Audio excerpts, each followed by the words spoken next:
I'm going to go full screen so I can see your beautiful faces. I did the same thing. Same. Oh, Tucker's so much more handsome this way. Elijah's handsome always, is what I'd say. What can I say, right. boys? All right. Trying to get the brownie points. I want to be edited the best. Yep. Yes, whoever sounds best is whoever flatters me the most during the episode. You know, as much as I think that's a lie, I also think it might be the truth, so I am a little bit worried. Better be nice to me this one, boys. I can make the pitch of your voice go up. It would be kind of funny if you actually did it one time. I'll just have to talk like this the entire episode. Yeah, go ahead and bring it up. Hello there. Welcome to the Animal Squadron podcast. General Kenobi! Where are the other trucks going? Where's Gotham. Where's your... Rachel. Hey, you guys, I still haven't seen that one. What? What? You haven't seen The Dark Knight ever? Nope. I've Wait, seen what do you mean you haven't seen The Dark You guys, Knight? wait, no, it gets worse. It gets worse. I've seen Batman Begins, and I've seen The Dark Knight Rises. I have not seen The Dark Knight. Dude, okay, we're not recording tonight. You're watching The Dark Knight is what you're doing. Yeah, dude, tonight. this episode's canceled. Go watch The Dark Knight Yeah, right now. please, dude. What is wrong with you? I will watch it just for you. Maybe maybe whenever we got the actual website rolling and we do a bonus episode, maybe we could do a trilogy. Do that whole trilogy. That sounds pretty sick. I like it. But you've never seen Dark Knight, so... Yeah, we could get my fresh take on it. New All right, eyes. so here's what we do. We kill Elijah. Hire a new editor. We hire your brother-in-law, Tuck, and we just keep rolling. We never say that we kill Elijah. We just pretend that your brother-in-law has always been It's Elijah. always been me. He'd do it too. He would. He would. I mean, the suited bird, Mother Goose, it's close enough. I don't think anyone would know. I think we'd be all right. Exactly. Geese. We just have him come out and be like, Mother Goose is my pen name. Oh, and the suited bird is his legal name. That's what it is. Yeah, exactly. Yeah. Actually, I've been changing my voice this whole time. This is what I really sound like. This is what it really sounds like. Rachel! Stay out of Gotham! What is that? Stay out of Gotham. It's a guy on TikTok. Yeah, he literally has what is that material? Like velvet, like really cheap homemade Batman mask. Oh, yeah, like one And from he when you just- were like a little kid. Yeah, he just Oh, like the snitches foam people mask? and Yeah. says stay out of Gotham. And it's always like people doing weird stuff, like, you know, like, I don't know, just imagine something weird, and he just cuts to him, and he's like, stay out of Gotham. It's really good. It's the same joke every time, but it always gets me. Yep. Yeah, I'm a fan. All wings report in. HouseDog, standing by. Mother Goose, standing by. Lowtech Tuck, standing by. Lock S foils in attack position. Animal Squadron ready for battle.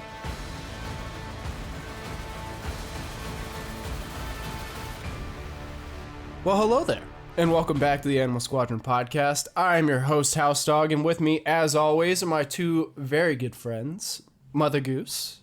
Hello! It's been 4 years, and we're still doing this. And the one and only Lowtech Tuck. What's happening?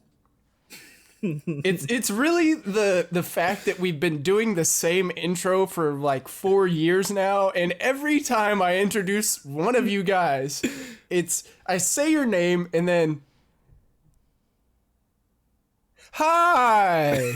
Hey, wait. It's the Discord lag. It's the Discord lag. It's the Discord lag. It's like we're on the news. From my perspective, I said hello as soon as you said my name. Okay, fight me.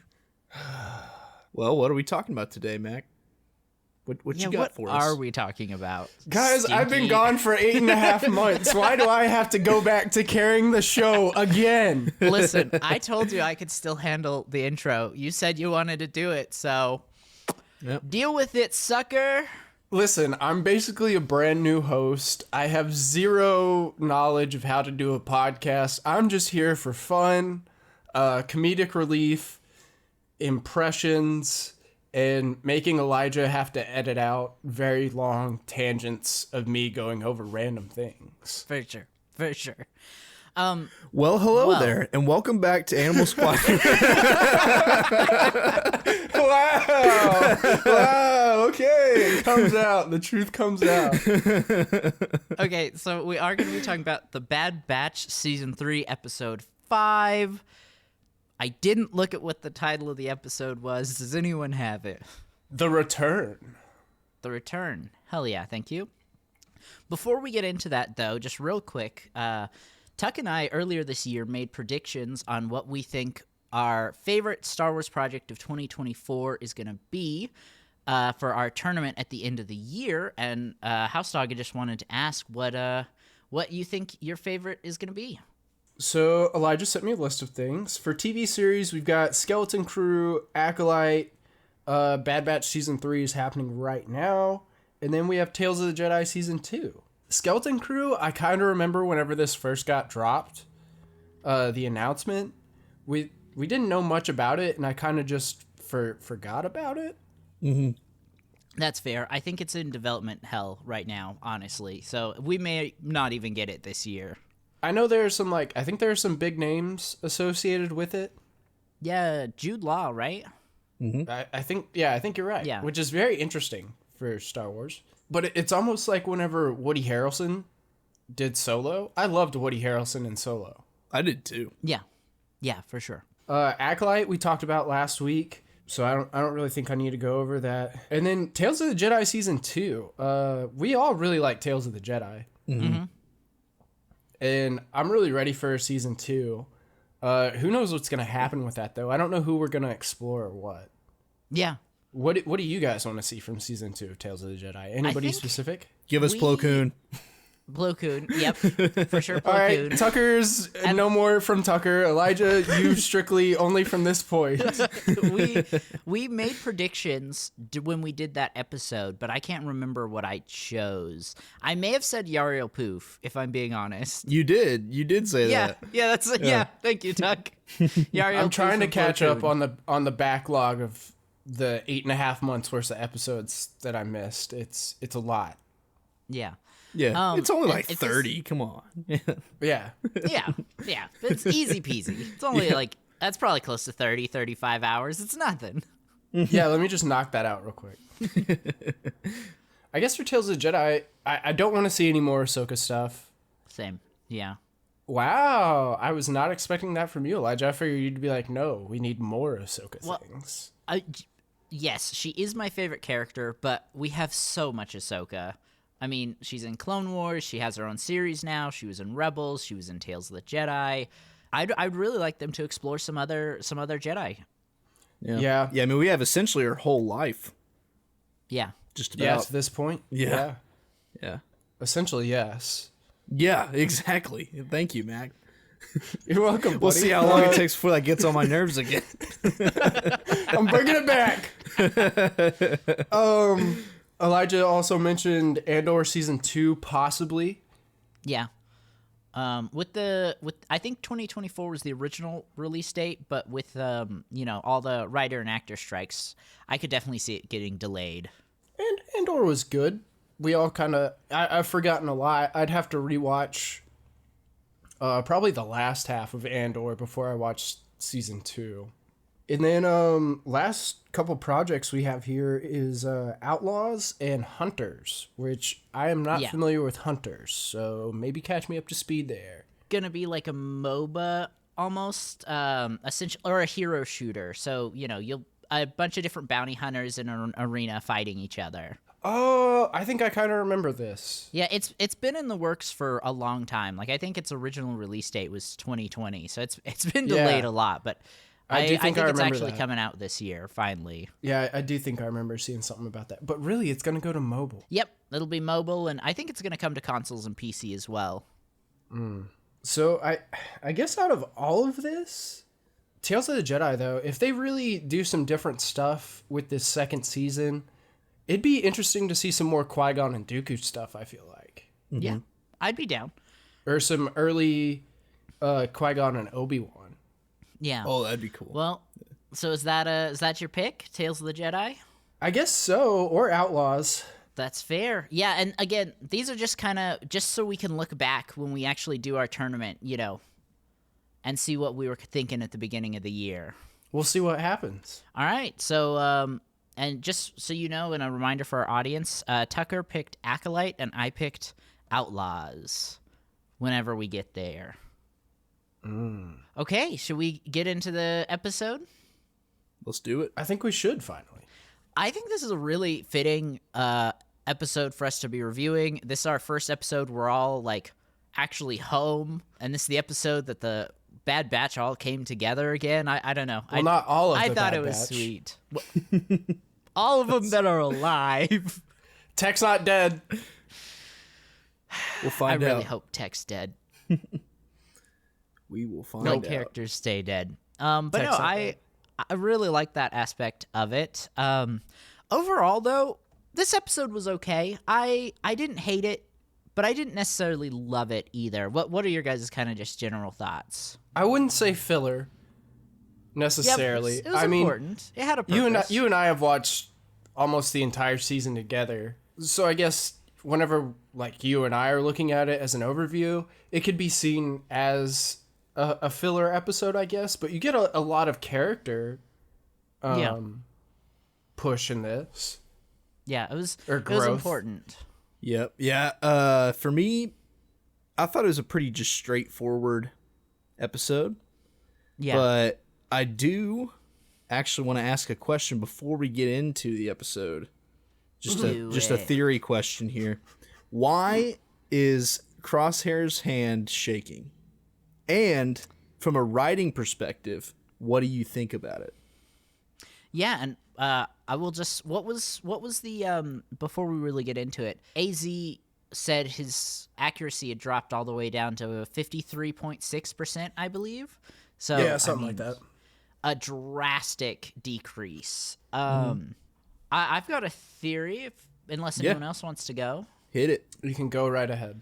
I think it's due to what happened on Mount Tantus. At the end of season 2, Hemlock was doing something to Crosshair. Mm-hmm. But that's just my theory right now. What do you guys think? I really well, it's not that I like it, but I think it's really interesting. We've had Clone Wars and everything like that. And, you get a little bit of it in Kenobi whenever he's on that one planet with all the neon lights and stuff, whenever he goes to get Leia. Mm-hmm. And we see that clone trooper that is obviously pretty down on his luck. Mm-hmm. And he's like, spare change for a war vet. And you're like, oh, man. Oh, yeah, that would hurt. And, we've got a lot of humanizing the clones in the past couple years. But Crosshair, sorry, I forgot which character we were talking about. And I always want to say Hunter. It's okay. It happens. With Crosshair, it's really, I guess, validating to see a soldier who was captured and become a POW. Essentially is what he becomes. And, it's a kid's show. But we're seeing what happens to soldiers that go off to war, get captured, and then get tortured for however long it was, because we know it was quite a long time before Omega and Crosshair broke out from Tantus. Mm-hmm. Because we get the episode where it starts and she's making the etches on the wall, and then it flash forwards in the same episode or the next episode. Now that wall is just filled with tick marks. Yeah. So they've been there for a couple months, and you get to see every day Omega walks past Crosshair and the couple other clones that are in that little group that he's in, and you just see how beaten down he is, physically beaten down. Mm-hmm. And the handshaking is obviously it's a physical tell, but it's also a mental tell that this guy's been through hell. Yeah. That's what the handshaking is. A lot of times whenever you're you see some of the older vets later in life, they all kind of have this shake to them, which is usually in the hands. Either that or it's the legs. You kind of just bounce your legs. Either that or your hands just like shake sometimes for no reason. Yeah. And that's just kind of it's a mental thing. It's the body's way of responding to physical stress and mental stress, and that's why his hands are shaking. There's nothing wrong with him, I don't think. I think it's just mentally all catching up to him, and he's exhausted, and the body just has like telltale signs of saying that you're going through a traumatic amount of stress, and that's what the hand shaking is. Which I thought was really cool to see in a kid's show. We're seeing this soldier that's gone through this traumatic event, and now his hands are shaking and he can't shoot because he has this mental block. Yeah. Mm-hmm. Yeah. Yeah, it's interesting that you broke it down like that, because that's actually that was something that I thought as well, was just that basically being on the run, being tortured, fighting multiple wars, all that stuff was just finally breaking him down. Yeah, it just caught up to him. Yeah. Now, Elijah also brought up a good point that Hemlock also could have done something to him, like started to take it away. Because it's something that is in his genome. So I don't know. I didn't even consider that. Because they all pretty much get superpowers in their genome. No, I mean, it's accidents. That's how they become the Bad Batch. But anyway, I don't know. It's very interesting. But from a writing perspective, I find it really interesting that, we're just getting to see Superman lost his powers, pretty much. Yeah. And, like, where do we go from there? Which, we were talking about it, and do you guys remember in Avatar: The Last Airbender when Zuko, he's got this really great character arc where, like in season 2, he gets really sick because he does something good for the first time. And then in season 3, he's struggling to actually firebend, after he switches sides. And I was thinking it also might be something along those lines, is that Crosshair doesn't really know what's right or wrong anymore, because he felt so strongly that the Empire, was right and that good soldiers follow orders.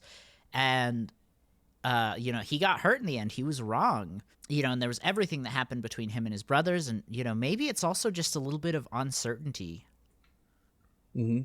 Yeah, and I mean, it's interesting that Tuck said, it's like when Superman loses his powers. I mean, you can also relate it to, Spider-Man 2.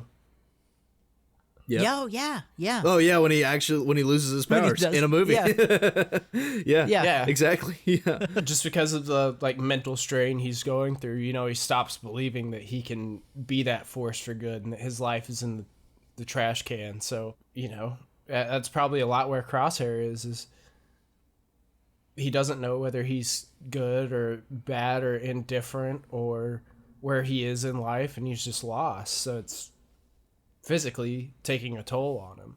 Yeah. Well, and that's kind of interesting too. I mean, it's almost like the shakiness of his hands represents the shakiness of his situation. Yeah. And I think it also validates Hunter's distrust of him, even when he comes back. Mm-hmm. I have opinions on that. Well, tell us. I mean, we're not even in the episode yet. Yeah. Hey, we're in the first bit. He that's like the first thing that happens is his training with AZ. Yeah. Let's see. Following that, we get Echo. Echo shows up. He does. Forgot his Echo name there comes for back. a second. Sorry. It's okay. Sorry, boys. I swear I'm a real fan. Other character note.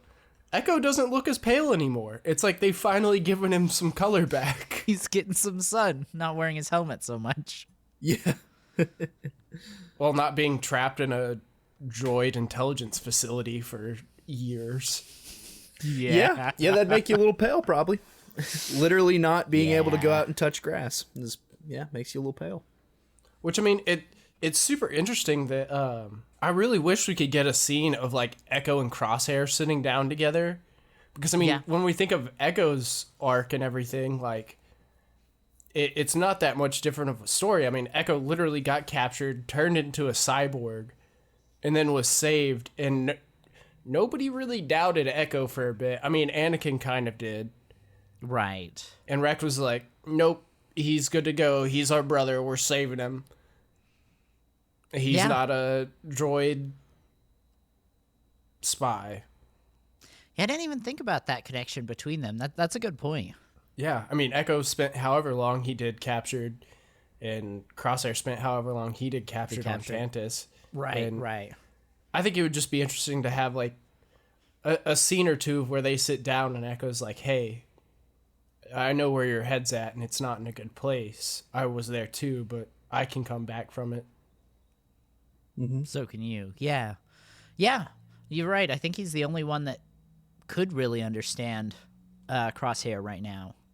Well, we just get them kind of talking, making a game plan. Do you guys have, I mean, not really a lot happens here. Omega just kind of filling them in with what happened on Tantus. Do you guys have any notes here? I think the important thing about this conversation is I think also it does validate Hunter's distrust of Crosshair a little bit in this part, just because I don't think Crosshair is, but it sounds like he's withholding information with what he's saying. Yeah. I mean, he's not, but honest. obviously Hunter's like, what's going on, dude? Why aren't you telling us stuff? Because he doesn't really say anything. I think it's also the realization that, like, oh yeah, Crosshair probably had a ton of missions without us. Like, what was he doing this whole time? Mm-hmm. Who did he hurt? That's a good point. Wait, okay, so whenever Crosshair mentions the remote base, I knew exactly where we were going. Did you guys? Yeah. The remote base? No. Like where they go at the end of the Tucker episode? has no idea what we're talking about right Are you talking about Hoth or what? It is an ice planet. Is it Hoth? Yeah, is that what I you're don't saying? think it's Hoth. Oh. What do you mean? Whenever they're sitting at the table and they're like, if we could just get to an Imperial terminal and access this data pad, we could, get the information off of it. And Crosshair's like, I know a place. I knew we were going back to that ice planet that we saw him kill the Imperial officer on. Oh, that makes way more sense.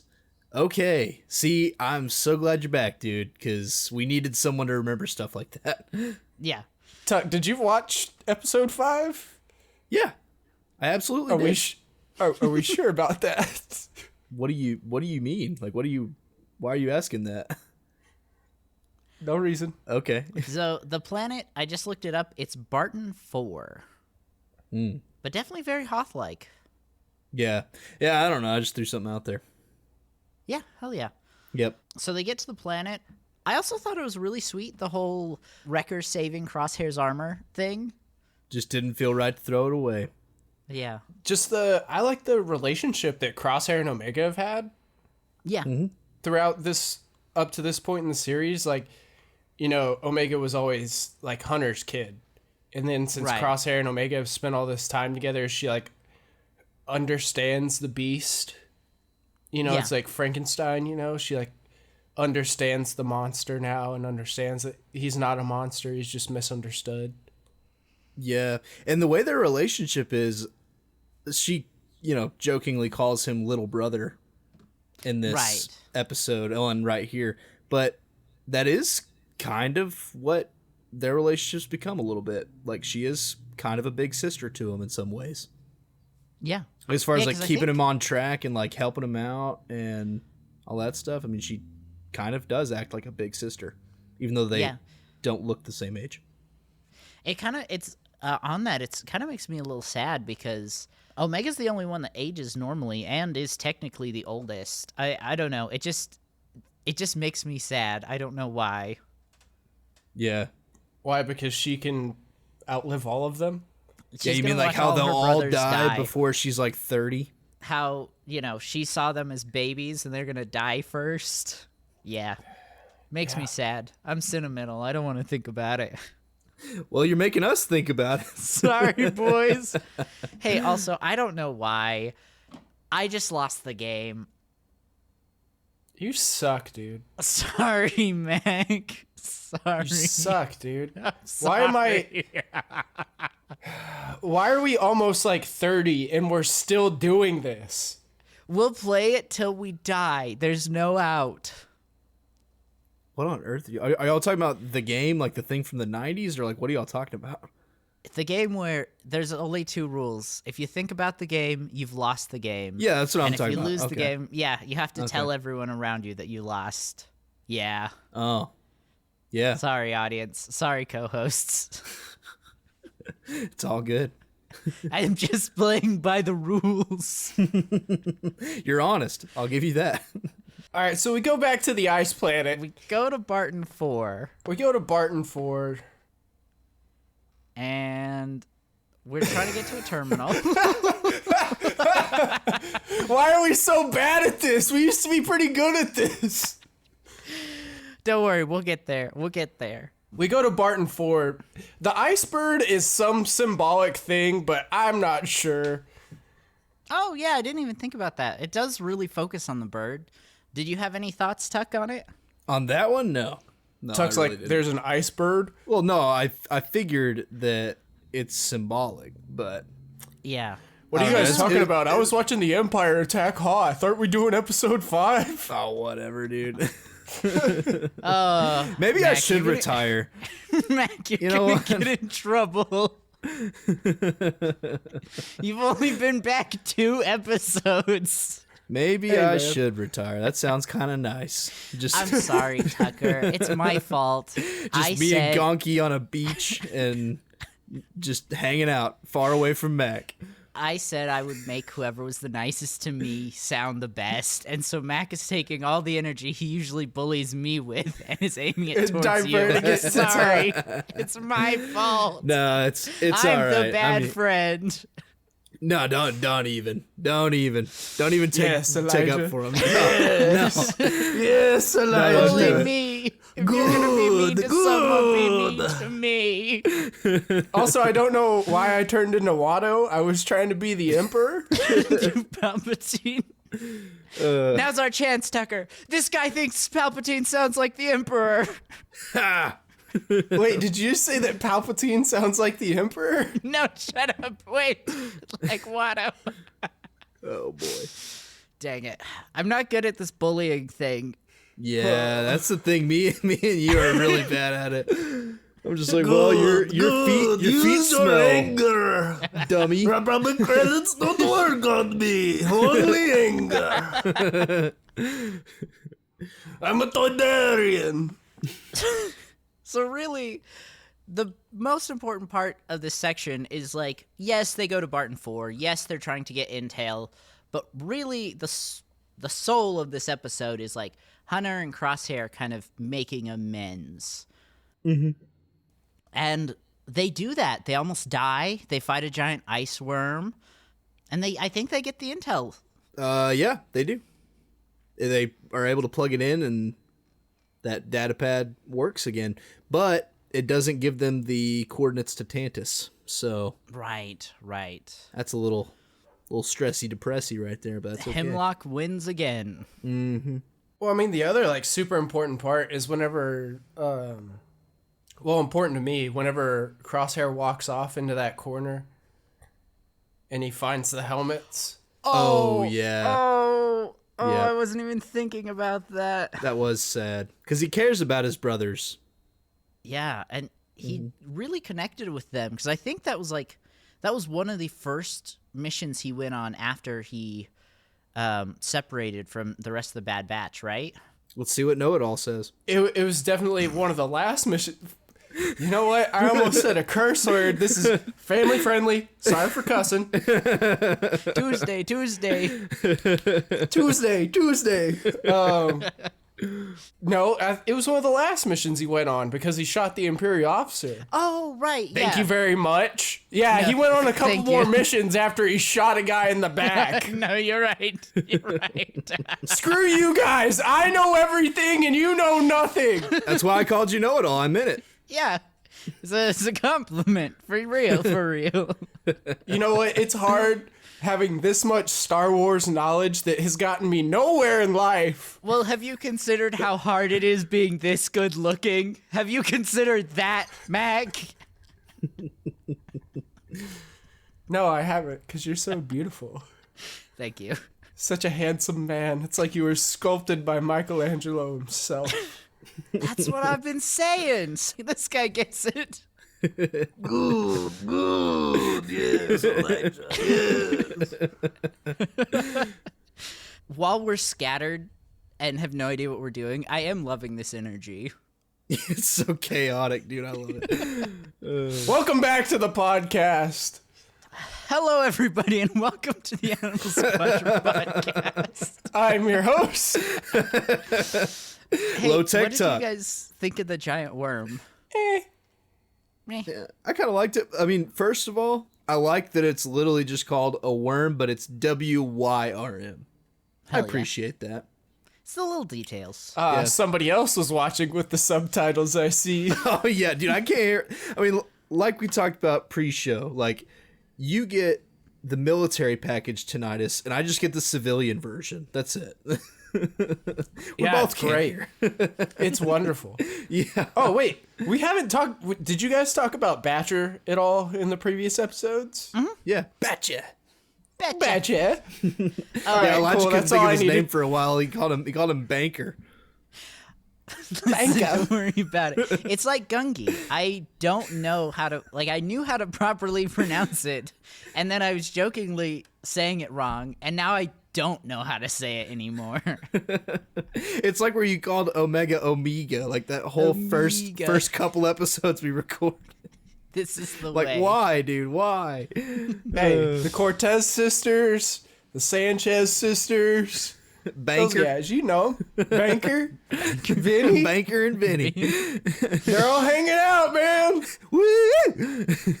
No, I really like the giant worm. I thought it was an interesting twist that, you know, like Hunter obviously falls in and it's Crosshair who's got to help him out. Like I said, I really liked how they handled the whole Crosshair Hunter kind of coming back together narrative. Oh, we skipped over like one of the biggest parts ever before the worm shows up. Hunter and Crosshair's little argument out Yeah, there they're about before to the fight. Where he worm calls pops him up. out.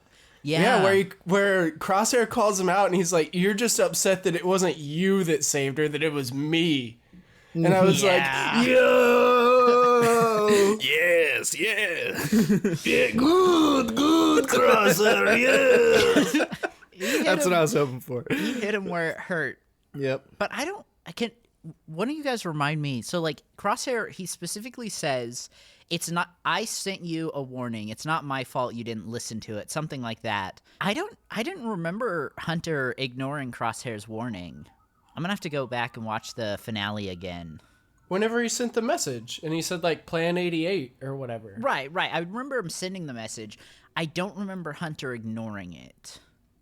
Yeah, remember they were on the ship, they received the message and they're like, Tech is like, "It's Crosshair's old code," and they're all like, "This could be a trap." And then they go to Tantus. Gotcha. Okay. Thank you. But they waited a little bit, I think. I'm not sure. But no, I'm really liking the rivalry. I like the fact that they didn't like. Obviously, in this episode, they make steps towards healing their relationship, but it definitely wasn't perfect. Like, there's still work to be done. Yeah, the trust isn't all the way there. But no, I was just like, I really liked that they made Crosshair call out Hunter. Because, I mean, one of Hunter's, like, biggest flaws is, like, how much he cares about Omega. Not that it's a bad thing that he cares about Omega, but, like, it's a definite character flaw that, like, he cares about her so much. Yeah. And also Hunter too, I mean, with that, also he is the one who was bred to be the leader, always has been the Right. leader. And so I think there is, to a degree, a little bit of pride in there too. Yeah. Yeah. And I think that's part of it as well. That it's really hard for him to admit that Crosshair saved Omega when he couldn't. Right. And I really like that. I think it makes Hunter feel more human, more real. Mm-hmm. And I think it helps Crosshair give him some more humanity. Because, I mean, that's what we've always talked about on the show whenever we review Bad Batch, is that, like, Crosshair's, like, never had any real humanity. And now in this season, like, we're getting a lot of it. Yeah. Yeah. Yeah, I really like Yeah. what they're doing with him. No, I stand by it. Like, the Crosshair storyline is my favorite thing that we've gotten out of Bad Batch. I love the series as a whole, but Crosshairs has been the best. Yeah. Talking about Betcha, I just loved how quickly it, like, dug the door out. I just thought it was cute. Mm-hmm. Well, and also one thing I thought was interesting about Batcher as well is whenever Hunter's stuck in the hole and Crosshair starts shooting into the snow to try to make it easier to dig out, but Batcher knows to get out the way. Every time Crosshair starts shooting, like, I just thought that was interesting. Like, they, like, coordinated it. Guys, I'm gonna cry if Batcher dies. I'm gonna cry so hard. Dude, why do we always have to go to every character's gonna die, dude? Why? I'm sorry. You're talking about it getting out. You're talking about her getting out of the way of bullets.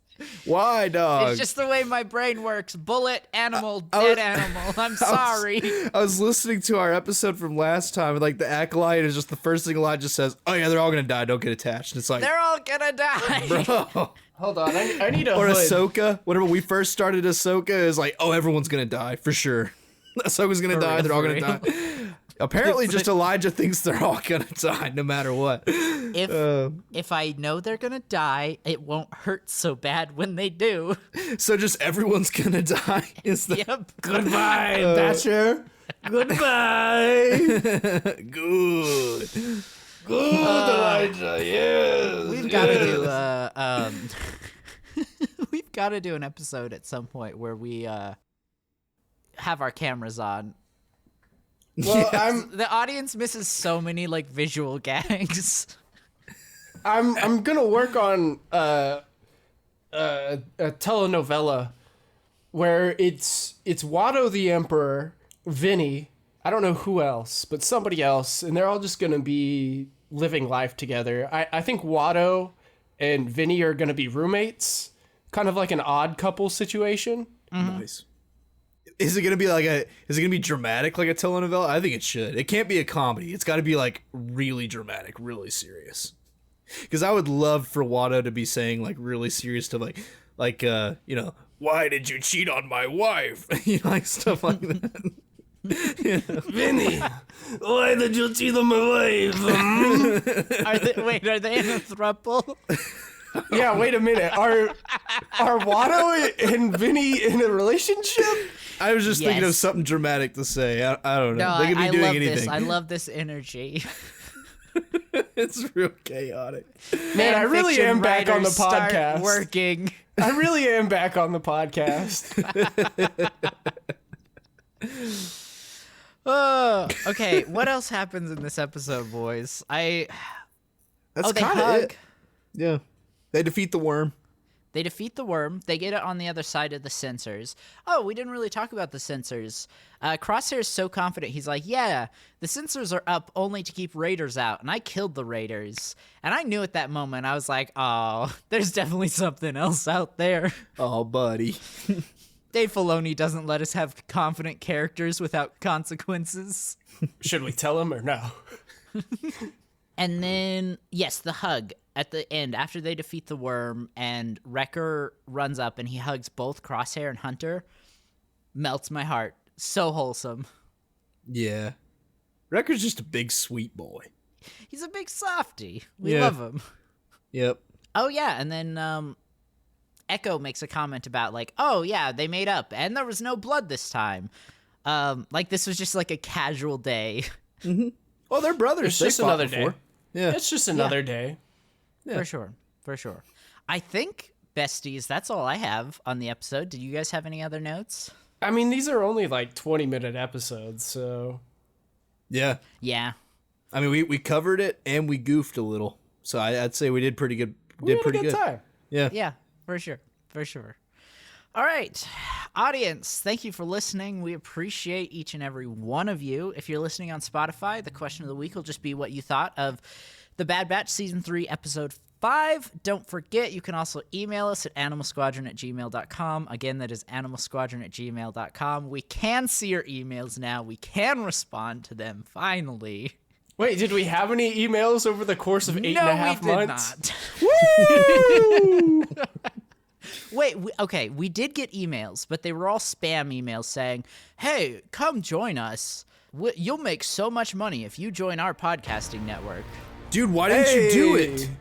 Elijah, what are you doing? I could have been making Why money. didn't I do it? Hey! Hey, why didn't you join, huh? They totally weren't going to just get the name of the podcast, our episodes, and replace us with other people. Also, if you're listening somewhere where you could leave us a review, we'd really appreciate that. That helps out a ton. Wait, For hold the on Animal a second. Do you think that Squadron. would happen? Yes. This has been Mother Goose.